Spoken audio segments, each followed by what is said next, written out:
Last week, Dave Ramsey eviscerated his co-host George Kamel for referencing research done by a website called honestmath.com that made the case that if you want your money to last a full 30-year retirement, you can never take more than 4% of your day one retirement balance, adjusted every year thereafter for inflation. Well, that, of course, flew in the face of what Ramsey himself had been preaching over the last 20 years, namely that you can take 8% distributions and never have to worry about running out of money in retirement. When Ramsey found out about George Kamel's claims live and on air, he went on a 9-minute tirade that implicated Kamel himself and a whole cadre of financial planning super nerds who live in their mom's basements punching on their calculators. Well, today I wanted to bring on the very person whose research precipitated Dave Ramsey's epic meltdown, and that's the founder of honestmath.com, chartered financial analyst Kaylin Dwyer. In our interview, we discussed exactly why Ramsey's assumptions fly in the face of math and history, the long-term implications of Ramsey's advice for his listeners, and how his life has changed since that fateful day when George Kamel referenced his website and research. So sit back, relax, and have a listen to my interview with Kaylin Dwyer. I see your website as having sort of been the catalyst behind two worldviews sort of crashing together. And which sort of fomented this huge unprecedented reaction to Dave Ramsey's reaction to George's video. So you have, on the one hand, you have someone that says, hey, let's look at history, let's look at math, let's look at modeling to see what are realistic withdrawal rate assumptions in retirement. And then you've got Dave Ramsey, who sort of eyeballs it and says, I think you can get 12. And if you get 12 year over year over year, then why wouldn't you be able to take 8% per year? So can you sort of talk about what's at the heart of this controversy? Why did this blow up in the way that it did? What's your take on how all of this went down? Yeah, sure. So a few things here. And before we dive into Dave's controversial perspective on this, just lace it with the caveat that it's kind of tried at this point, but I do think it's a fair one to place in here, which is the fact that Dave's overarching mission is to sell financial maturity and responsibility to folks, and to spend less than you make, invest the difference, set yourself up nicely. And that message is something we can all agree on. And he's done surely as much as maybe just about anybody as getting that message to resonate with folks that need it. So kudos to him. We can't take that away from him. And I just want to give him his due there. Now, with that said, there are a few things here I think at play. Any ambiguity. So Dave's made these comments in the past, and any ambiguity that has remained with respect to what he means by 12% returns and an 8% withdrawal rate, I think with his recent comments was cleared up. And by that, I mean he explicitly stated that a $1 million portfolio should be able to sustain $80,000 a year in inflation-adjusted income in perpetuity forever, right? So we now know exactly what he means, and there's no misconstruing or having different definitions of what an 8% or 4% rule is or what it means over time. And so the reason this sparked a controversy is because it runs contrary to the data, the empirical evidence that we all have, and the numbers that have been modeled this way and that tirelessly by a lot of smart folks. And so when somebody with a sizable platform, with folks that listen to him and take his word for things and might model their behavior after his advice, such an egregious misstep, so to speak, kind of deserves a quick rebuke from folks that take this stuff seriously. And I think that's what we saw, and I think that was warranted. So there's also a frustration here with the way he uses math and his misconstruing different averages, specifically an arithmetic mean or simple average. You have a number of observations. You add them all up and you divide by the number of observations. So that's your simple average that we're all aware of. When it comes to compounding returns over time, something different is at play, and that's because the amount in the portfolio that changes over time. And so depending on, especially when you're making withdrawals to or withdrawals from or deposits to a portfolio, so the sequence can matter as well. But the math changes, and you now need to calculate the geometric mean. So you need to get exponents involved here. And when you take the geometric mean, which accounts for the compounding effect of returns over time, the average is not 12%, as frequently cited by Dave. It's closer to 10. So you put these facts in a mixing bowl, and then you add the fact that a little bit of human nature here. When somebody with, on a pedestal with a platform says something like this, they have a bigger target on them than other folks because they have a big audience. And so you get what we saw over the past week or so, where folks have come out, taken a stand, and demonstrated both the math and the reasoning behind more conservative, safer withdrawal rates, which happen to be about half of what Dave has advocated for in the past. So that's an important point to make. Just that math nuance there. And if somebody dismisses that as pedantic or annoying or unnecessary basement nerd math or whatever you want to call it, it simply isn't true, because that small 2% difference between the geometric mean and the arithmetic mean over time, compounded over, say, a 40-year period, is about 2x. So it's the difference between having $500,000 in a portfolio or $1 million, or $1 million and $2 million, or whatever. Yeah. So it might seem pedantic, but it's not. It has a profound impact on the numbers, and should certainly be accounted for. So Dave seemed to object so strenuously to the 4% rule because he felt, he basically said that it robs people of optimism, it robs them of hope, it makes financial independence seems so much further out of reach. Instead of having to save $1,000 a month, they might have to save $2,000 a month. Can you talk a little bit about why this is such a big deal? What would be the implications of Ramsey's listeners taking his advice at face value?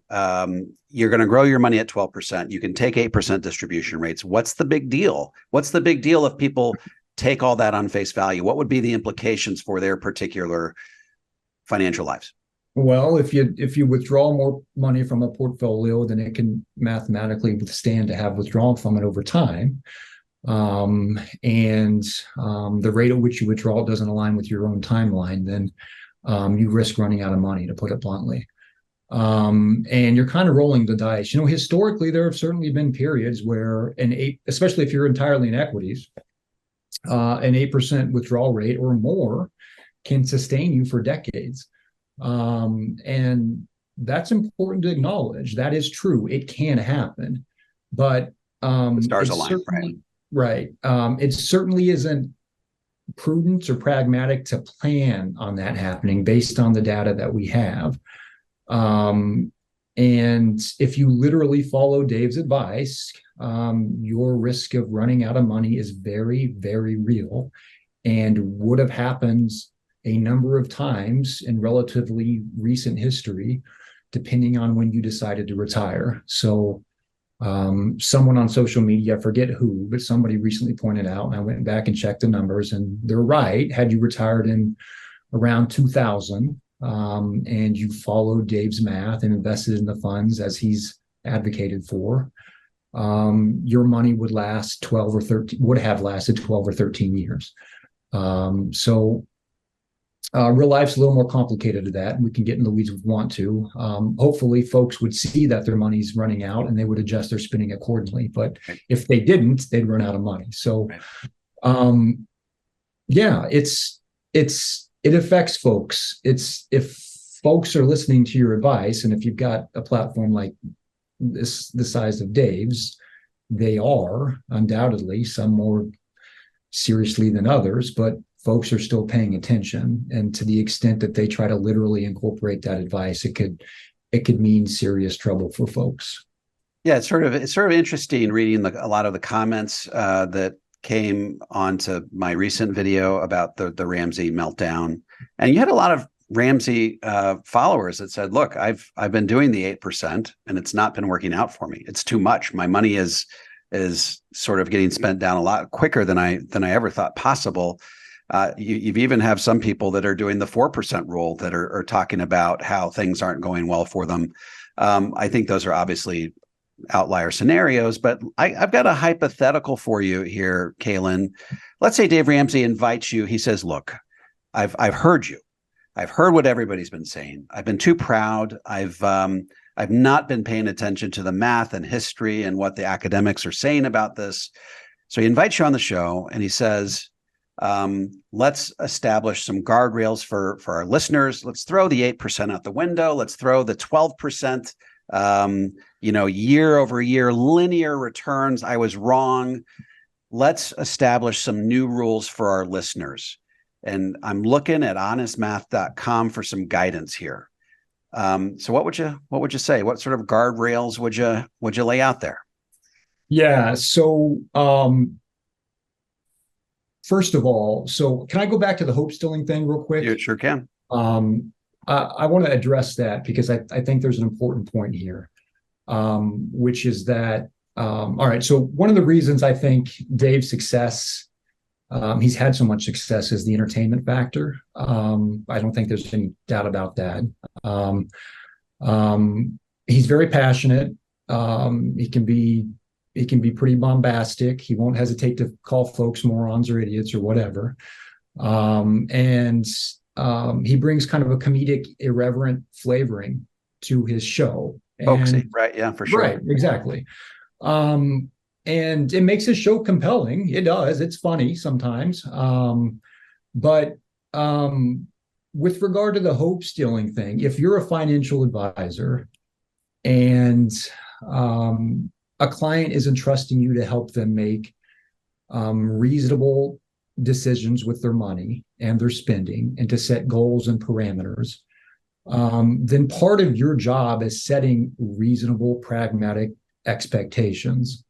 And if a client comes to you and they have unreasonable, let's call them hopeful expectations for future returns, and they insist that you model those out and you consider some of these hopeful ideas they're offering, it's your job to discuss with them why these aren't as reasonable as perhaps they think they are. It's in their best interest that you introduce ideas and you explain to them what the data says. And if they want to start off with a higher withdrawal rate, maybe you discuss the implications of that and modify their portfolio accordingly. That's fine. But if your job, like I said, is to help them set reasonable expectations, and if doing that means you're a hope stealer, then I think advisors can wear the hope stealer badge with pride, sincerely, because that's part of your job, to be realistic with your clients. Now, back to the withdrawal rate thing. So I don't want to speak in generalities with respect to, you want to retire. Let's say somebody wants to retire over 30 years. You would need more information. And this is where it's important to have an advisor that you trust and you can share these details with, that you can get into the nitty gritty here. How much do you want to leave to your heirs, if anything? What are you currently invested in? What's your risk tolerance? What forthcoming withdrawals do we have on the horizon? And are those forthcoming withdrawals necessary? Are they wants? Are they needs? How big are they? How much flex is in your budget? if we have to make adjustments, can we, based on market performance? So all of these things matter. So having said that, when you look at the numbers, both on a historical and forward-looking basis, and we've run countless scenarios on the website, you can download the chart for free. We landed a number similar to the one that Bingid landed on in the 90 study, the Trinity study, which is right at about half of what Dave is suggesting, so 4%. In reality, folks aren't going to actually spend precisely a certain fixed annuity over time that's adjusted for inflation. So when we talk about 4% or 8%, we're simplifying the math quite a bit to standardize the conversation, to get everybody on the same page, and average spending over time on a consistent inflation-adjusted basis. But in reality, and we see this in practice, folks are human, and when markets do great, maybe they spend a little more. When they don't do great, maybe they cut back. And this last point is important because traditional Monte Carlo simulation, the output is kind of interpreted in a binary fashion. Either you ran out of money or you didn't, which meant either you succeeded or you didn't. But in reality, some of those failure scenarios can be reclassified as scenarios that required perhaps just a little bit of spending adjustments. And with those adjustments, they could have been successful scenarios. And so when we run analysis on the website and folks use the portfolio simulator, and our views differ from other folks in this space, but we think an 80% or a 50% success rate is perfectly reasonable if you have a budget that can be modified with respect to market performance over time during retirement. If you don't, if your budget's pretty fixed and inflexible, then obviously you need to be a little more cautious and mindful of the success rates. But our view is that since folks are generally going to make these adjustments over time, and most simulations, including our own, don't reflect dynamic spending, it's okay if you run numbers and you landed a 50% success rate, or 80% or 70% or whatever. It doesn't have to be 99%. In our view and our experience. And I think we're in good company. Some work over at Kitsis.com. Yep. Kitsis and his team have done some good work in this and have kind of informed my own view with respect to this dynamic as well. And I think it's true. I think it's right. So that's some food for thought for folks. So as a starting point, 4%. Again, what's your allocation? Is it mostly bonds or mostly stocks? But as a starting point, I would look closer to about half of what Dave advocates for, which is 4%. And to be clear, you're okay starting off higher as long as people are flexible and nimble and willing to draw back if you that's not unreasonable. You've got to be realistic about it. And if you do have flex in your budget and you want to take 8% starting out, and you've got a good grasp, you fill in the numbers, and you've got an advisor that you work with and trust, I think that's perfectly reasonable. Don't count on it, because things might go south quickly. And especially very early on in retirement, those first 3 to 5 years are very important and can set the economic tone for the rest of your retirement. And so you've got to keep an eye on that. Right. But I don't think it's unreasonable to take larger withdrawals and then modify it as necessary over time. One last question on Ramsey's worldview. He has famously said that he is not a fan of bonds, that you should maintain a portfolio that reflects 100% stock allocation throughout the entire balance of your retirement. How does that change the calculus? If somebody's not willing to introduce bonds into their portfolio in retirement, how does all of this how do the rules of the game change? How does the whole calculus change if someone's not willing to have bonds as part of their portfolio? Yeah, so a couple things here. First off, it's one thing to be optimistic and gung-ho about maintaining an all-stock portfolio if you're 35 or 40 or 50 or whatever, and you're not retired yet. You're not entirely dependent on that nest egg you've built over time. I think a pretty severe psychological switch can flip in folks' mind once they do enter retirement. They've spent decades amassing a nest egg, right? And now all of a sudden they witness a third of it evaporate based on stock market volatility. Things can get pretty scary pretty quick for folks. And when you're actually in that situation, it's just going to be harder to deal with and stomach. And so you want to make sure that is what you want, and that you've got the risk appetite for it.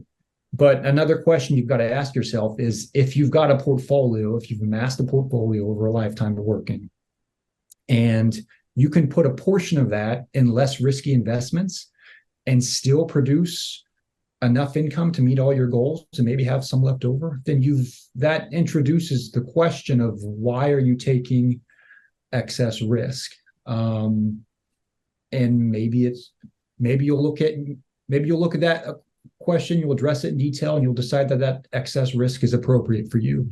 But if it's not, if you determine maybe you can't stomach it, or if you second guess it after looking at the numbers and realizing, hey, I can put 60% of this in bonds or 40% or whatever, produce reliable income and still meet all of my goals and not have to worry about the bottom falling out of the stock market. And that kind of dovetails in another point. A point I've heard Dave make in the past is that bonds aren't any less volatile necessarily than stocks. And I've discussed this at some depth, and we've seen severe volatility in bonds recently, particularly on the long end of the yield curve, where things are especially duration sensitive, and interest rates can have a profound impact on the market value of a bond. So bonds are fundamentally different. And this is generally true under most market conditions, whether it's an individual bond or a bond fund. But the risk is fundamentally different in that bonds pulled apart over time. And so comparing, say, the standard deviation of bonds versus the standard deviation of stocks, there is kind of a false comparison that can be made. Because if you're buying bonds for income and those bonds don't default, then you can rely on that consistent income over time. And if bond rates do increase rapidly, as we've seen in the recent past, then you're now reinvesting those coupons at a higher rate. And so you will in time enjoy the benefit of those higher interest rates, even though in the meantime, the market value of your portfolio is taking a hit. So that's an important distinction to make with bonds. And so folks, like I said, have to just think about this carefully. And I think they might find that their risk appetite might change as they get closer to retirement. And it hits home that the hypothetical risk is now very real. And they've got to make a decision accordingly with how they want to invest their portfolio. Yeah, and one of the big complaints people had about Ramsey's tirade is that he doesn't seem to be familiar with this whole idea of sequence of return risk.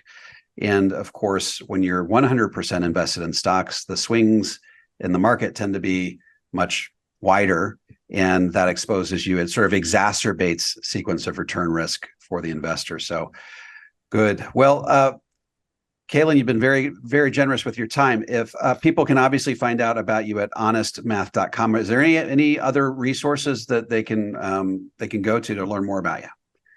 Honestmath.com would be the place to go. So, like I said, we've got a portfolio simulator that's free to the public. Sincerely believe that it's probably the most powerful and capable one freely available to the public, and we encourage folks to use it. When folks come to the website, our cloud computing bill every month increases a little bit, but that's a good thing. We want eyeballs on our work. And we appreciate it when folks give us a little bit of shine, like you have. in their own videos and drive traffic to the site. So if somebody's interested in our project, just come to the website, sign up, run some scenarios, or follow us on Twitter. Well, Kaylin, I love what you guys are doing. I love the principle behind what you're doing, this whole idea that you're just giving this unadulterated, math-based advice to people, which is really hard to come by these days, particularly in a world of personal finance where people are competing for space and they have different motivations for why they're doing what they're doing. So, Kaylin, I really appreciate you coming on, and look forward to chatting with you soon. Thank you, Dave. Really appreciate your time. Okay, that was my interview with the founder of HonestMath.com, Kaylin Dwyer. If you would like some help implementing a balanced, comprehensive approach to retirement planning that shields you from longevity risk and tax rate risk, head on over to DaveMcknight.com and click on the Connect with an Advisor button. I'm happy to refer you to an advisor in the Power Zero network that has been trained, vetted, and qualified personally by me. If you're a financial professional and want to learn how to become a certified Power Zero advisor, head over to powerzero.com and opt into my free video series. And if you have any comments or questions, feel free to drop them into the comment section below. I'll respond to every single one of them. And don't forget to click like, subscribe, and the bell so you never miss a video. This is David McKnight. I look forward to seeing you on the next video.